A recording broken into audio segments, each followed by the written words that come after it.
Mesdames, Messieurs, bonsoir, ravi de vous retrouver pour votre journal. Voici les principaux titres de cette édition. Le projet Mao Cycling se précise, mené par la docteure en biologie marine Clémentine Séguigne. Cette étude s'intéresse au comportement des requins face à l'arrêt programmé des rejets de déchets de thon avec une première étape de marquage des squales. Ils sont 10 à prétendre au titre de Mister Tahiti. Les candidats ont été représentés ce matin. Ils ont 2 mois pour convaincre le public avant de s'affronter lors de la grande soirée d'élection le 5 octobre.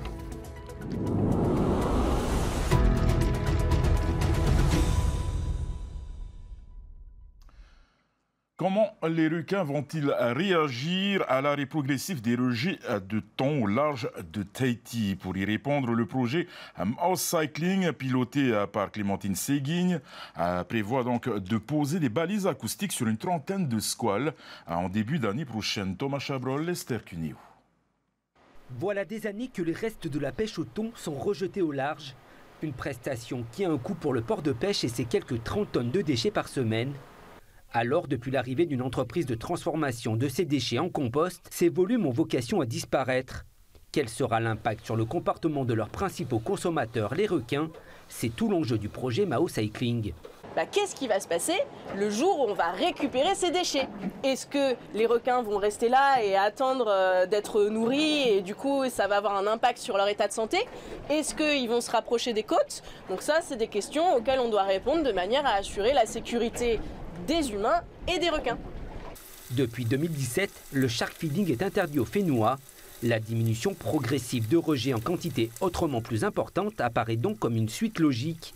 Et vu la distance des rejets à 4 km de nos côtes, l'impact devrait être limité selon la chercheuse.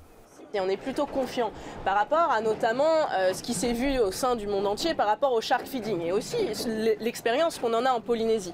C'est-à-dire que quand le nourrissage artificiel s'est arrêté, eh bien, les requins tigres notamment ont tout de suite, vraiment dans la première semaine, totalement déserté le site où vraiment on ne les observe maintenant que très occasionnellement.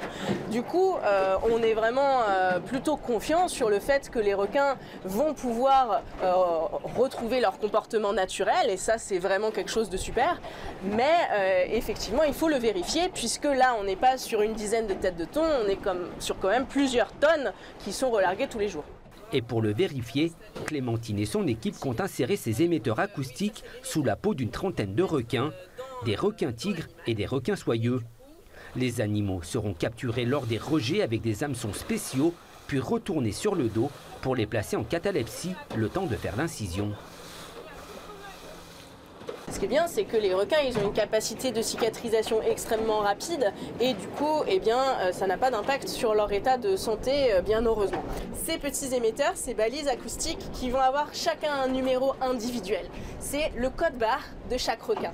Et comme ça, une fois qu'on aura inséré cet émetteur via les pêches non létales, quand notre petit requin, il va retourner vivre sa vie de petit requin et qui va passer jusqu'à 500 mètres autour de notre balise acoustique, il va pouvoir être détecté. Et on va avoir son numéro qui s'enregistre à l'intérieur.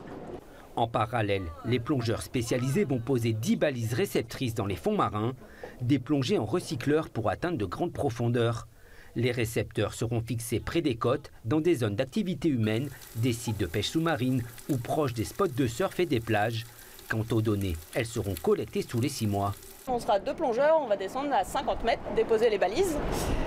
Et donc effectivement, on s'est porté sur le recycleur parce que ça va nous permettre de pouvoir rester à 50 mètres un certain temps, beaucoup plus qu'en plongée classique avec une bouteille, ce qui va nous permettre d'avoir le temps en une seule plongée de poser la balise, de faire tous les petits travaux qu'on va avoir à faire sous l'eau. Le marquage d'une trentaine de requins devrait démarrer le premier semestre 2025.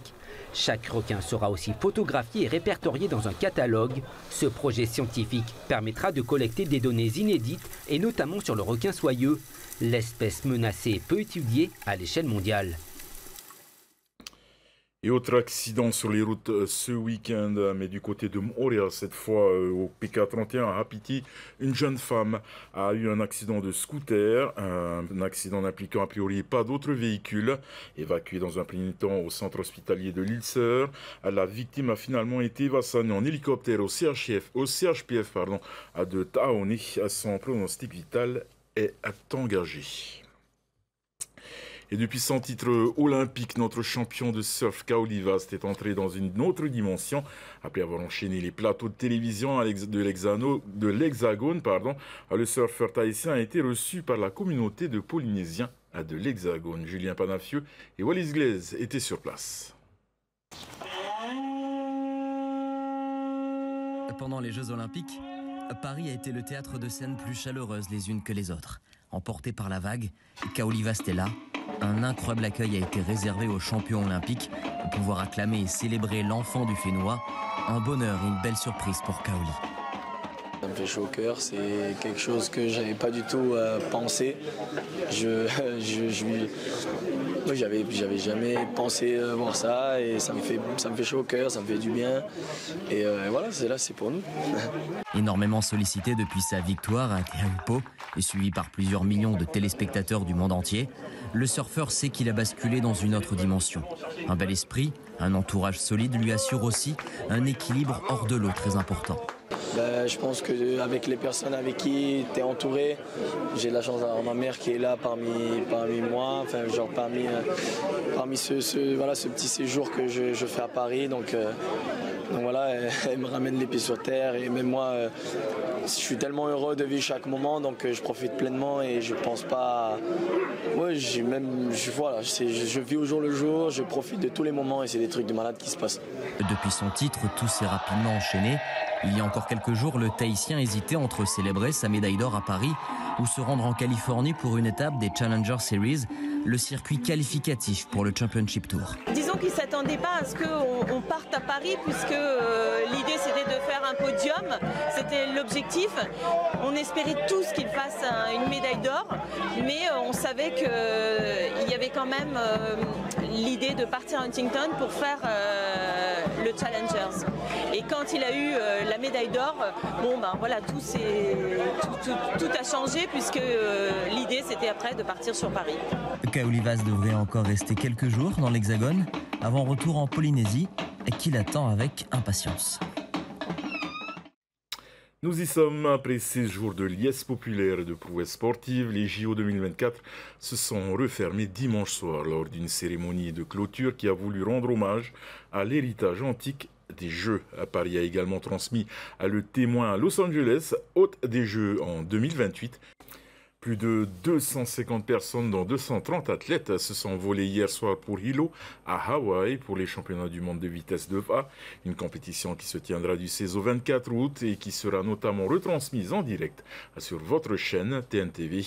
L'équipe tahitienne est très attendue à Hawaï, où les fourmis rouges comptent bien ramener un maximum de médailles, y compris pour les plus jeunes, qui ont eu l'occasion d'affûter leur âme, comme ceux du district de Bora Bora, qui en écoute donc les réactions du président du district, Daniel Tai, au micro de Olivier Huc. Nous avons une délégation de 41 personnes qui vont se déplacer sur Hilo pour ce championnat du monde de vitesse. Donc nous avons 3 catégories. On va représenter Bora sur 3 catégories. Catégorie des seniors hommes et catégorie des cadets garçons et des juniors garçons. Voilà les catégories qu'on va représenter à Hilo. C'est quoi les ambitions? C'est de gagner la médaille d'or, comme d'habitude. Donc on verra bien, parce que je pense que les Hawaïens, même les Australiens, ils nous attendent là-bas. Et l'intersyndicale avait promis de durcir le temps dans le secteur de l'aérien sur le piquet de grève d'ADT et de la sûreté aérienne. Promesse tenue. Samedi, elle a déposé 3 préavis de plus dans les 3 compagnies locales, ATN, Air Tahiti et Air Moana, tour d'horizon des conflits sociaux dans l'aérien avec Esther Cuneo. Déjà 3 semaines de grève à ADT et des négociations qui tournent en rond. Si les vols sont bien assurés en mode dégradé, les retards commencent à peser dans le quotidien des passagers. À la veille de la rentrée, le haut-commissaire et le président du pays appellent les parties prenantes à trouver une issue rapide. Mais la direction d'ADT et l'intersyndicale continuent de se renvoyer la balle. Idem du côté de la sûreté aérienne, où les négociations sont également au point mort. La grève menée par Atia Imoa et la CSTPFO depuis maintenant 2 semaines rallonge encore un peu plus les files d'attente à l'aéroport. En contrepartie du 13e mois, les patrons demandent toujours aux syndicats de renoncer à certains acquis sociaux, comme le délai de carence ou la prime d'ancienneté. Preuve que l'intersyndicale durcit le ton, 3 nouveaux préavis de grève ont été déposés ce samedi à ATN, Air Tahiti et Air Moana. Leur revendication principale, la revalorisation de 6% des grilles de salaire et des primes. Jusqu'ici épargnés, les vols internationaux pourraient être perturbés à leur tour. Et ce, même si Atia Imoa, le syndicat le plus représentatif de la compagnie au Tiare, n'est pas signataire de ce préavis.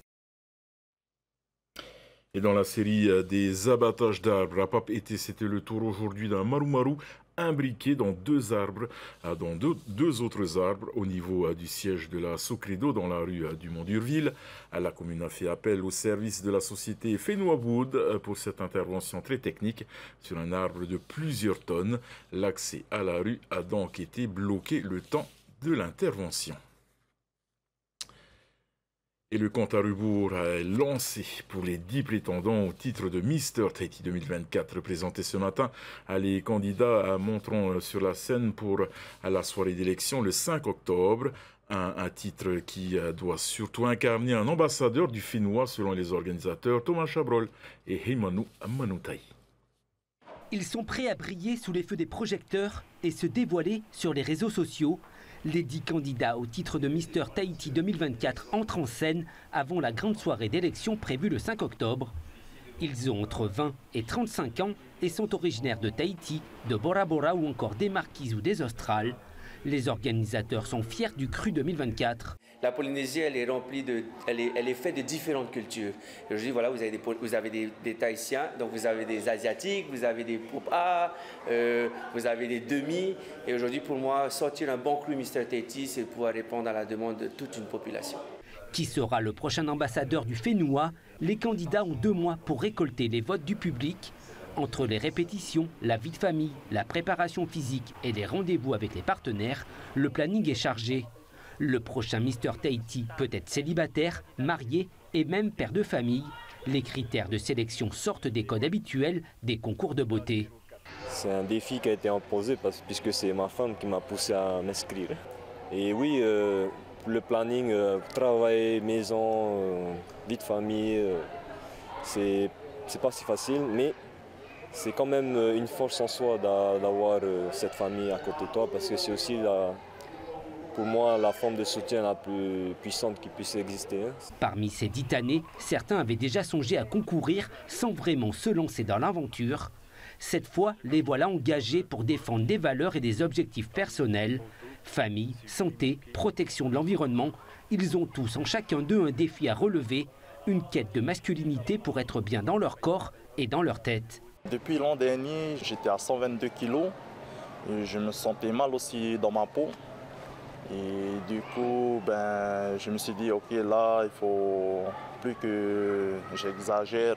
Je me suis mis dans une salle de sport, une salle de muscu. J'ai pris un plan nutritionnel et un coaching aussi. Ensemble, cette équipe se lance dans le bain de l'aventure Mister Tahiti. Le thème de la soirée cette année est la navigation. Les premiers éléments seront dévoilés au fur et à mesure via divers ateliers tout au long de leur préparation. Et ce vendredi 9 et samedi 10 août au parc Te Aputa Travo s'est tenue la première édition de la foire de la rentrée Back to School à Tairapu Est. Une aubaine pour les familles devant s'organiser dans le cadre de la réforme des rythmes scolaires. Le reportage. Si la réforme des calendriers scolaires et ces journées de 6 heures favorisent les apprentissages des élèves, il n'arrange pas forcément les parents qui travaillent. La commune de Tairapu Est le sait, c'est pourquoi elle a voulu proposer un espace de rencontre entre prestataires et familles avec un large choix d'activités. Une quarantaine de professionnels ont répondu présents. Il faut avouer que quand on nous avait annoncé donc, qu'il y aurait changement de rythme scolaire, que c'était une partie effectivement qui était à combler, les activités périscolaires. Et aujourd'hui, ça demande réflexion et ça demande une entente générale, quoi, globale, dans le sens où il faut que tous les participants soient là. Les prestataires plutôt nombreux sur la presqu'île ont été sélectionnés en fonction d'un public ciblé, celui du secteur de la petite enfance, de la maternelle et du primaire. Oui. En fait, je suis venue pour elle. Et comme il y a des horaires, ça a changé à l'école bientôt là. Et maintenant, il faut changer des endroits pour les occuper. Alors, je crois que ça l'intéresse le pro-school. Ben, elle va réfléchir alors qui choisir. Voilà. Et comme eux, ils récupèrent les enfants, c'est pas mal ça.